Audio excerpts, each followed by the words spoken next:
पश्चिम बंगाल के 34 साल के वाम मोर्चा शासन के दूसरे और आखिरी मुख्यमंत्री और सीपीआईएम के सीनियर नेता बुद्धदेव भट्टाचार्य अब नहीं रहे।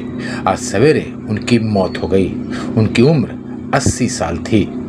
बुद्धदेव भट्टाचार्य की मौत की खबर उनकी बेटी सुचेतना भट्टाचार्य ने आज सवेरे मीडिया को दी।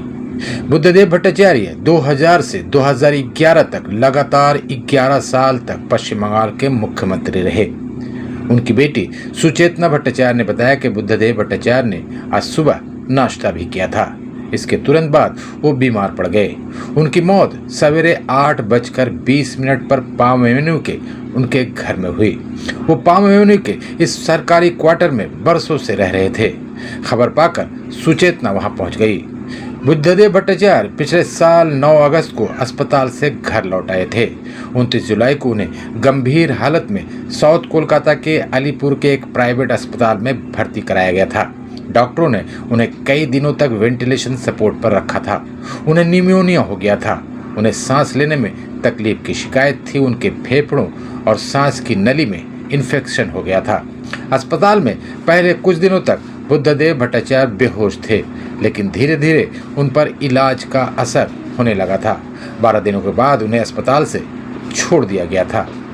बुद्धदेव भट्टाचार्य लंबे वक्त से क्रोनिक ऑब्स्ट्रक्टिव पल्मोनरी डिजीज से पीड़ित थे।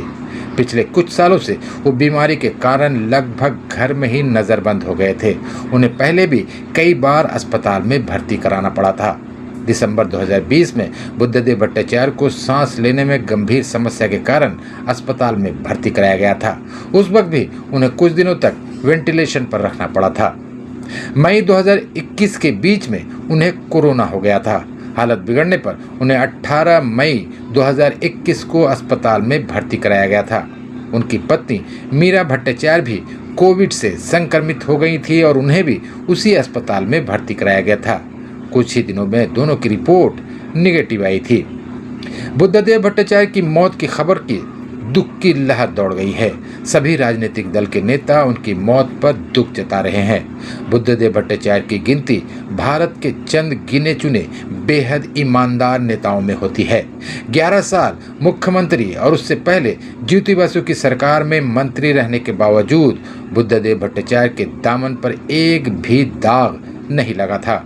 उनकी मौत की खबर फैलते ही पाम एवेन्यू में लोगों की भीड़ लग गई है।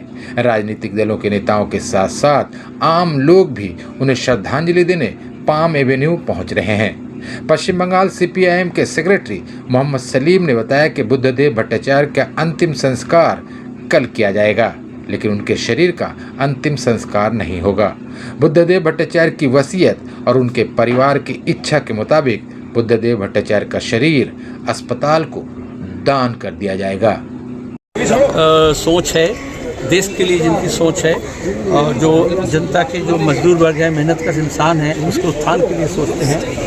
इन तमाम के लिए एक बहुत अफसोसनाक है। हमारे पश्चिम बंगाल के भूतपूर्व मुख्यमंत्री, सीपीआईएम के भूतपूर्व पॉलिट ब्यूरो सदस्य, युवा आंदोलन के नेता की हैसियत से उभरे थे और एक सच्चे इंसान की हैसियत से, एक अच्छे एडमिनिस्ट्रेटर की हैसियत से, एक सांप्रदायिकता विरोधी सेकुलर एग्रेसिव सेकुलर इंसान की हैसियत से और लीडर की हैसियत से आज के दौर में कोई भी भ्रष्टाचार मुक्त एक ऐसे शख्सियत का निधन होना हमारे लिए बेहद अफसोसनाक है। और मैं अपने पूरे पार्टी की तरफ से, इस बंगाल की जनता की तरफ से अपने को संबद्ध करता हूँ इस शोक में। आज हमने ये फैसला लिया उनके परिवार के साथ बातचीत करके, क्योंकि वो अपना देह दान किए थे चिकित्सा विज्ञान के लिए। इसलिए हम उनका देह कल हम अलीमुद्दीन स्ट्रीट से जुलूस करके शेष यात्रा करेंगे और उनको हम अस्पताल में जो है डोनेट करेंगे, जैसा उनकी इच्छा था। आज रात को उनके देह प्रिजर्व किया जाएगा, क्योंकि दिल्ली से, उत्तर बंगाल से, देश के अन्य भाग से बहुत से लोग आएंगे और आज रखेंगे हम। अभी 1 घंटा 1.5 घंटा यहाँ घर में है। उसके बाद कल पार्टी ऑफिस में हमारा अलीमुद्दीन स्ट्रीट 31 अलीमुद्दीन स्ट्रीट में सुबह 10:30 बजे से 4 बजे तक हम उसे प्रिजर्व करेंगे, रखेंगे, ताकि सर्वसाधारण के लिए जो भी आएंगे वो श्रद्धा सुमन अर्पण करेंगे। उसके बाद हम उनके देह को हॉस्पिटल में डोनेट करेंगे। এই কমপ্লেক্সে দীর্ঘকাল ধরে আছে। রাজনীতিতে তিনি যে কেন্দ্রবিন্দুতে ছিলেন, আমি সেই কেন্দ্রবিন্দুতে ছিলাম। আমার মনে আছে বাংলার মুখ্যমন্ত্রী মোবাইলটা নামাও, আমি বাংলা বন্ধের ডাক দিয়েছিলাম, কিন্তু তার সঙ্গে আমার কখনো রাজনৈতিক তিক্ততা তৈরি হয়নি। তার সঙ্গে যখন কথা হতো অত্যন্ত স্পষ্ট, সুন্দর, সৌজন্যতা রক্ষা করেই কথা হতো।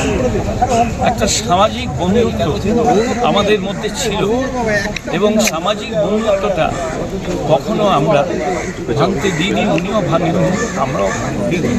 ওনার ভিতরে একটা অত্যন্ত সৌজন্যতা বোধ ছিল, সেটাকে আমি যথেষ্ট তার মৃত্যুতে আমি মনে করি বাংলার রাজনীতির ক্ষেত্রে একটা বড় সমস্যা। আপনার ব্যক্তিগত কতটা ক্ষতি হলো? আপনার তো ব্যক্তিগতভাবে খুবই বন্ধু ছিলেন। কোন দিনে মানে ধরুন উনি অসুস্থ তো বারবার হয়েছে, আচ্ছা আমি তো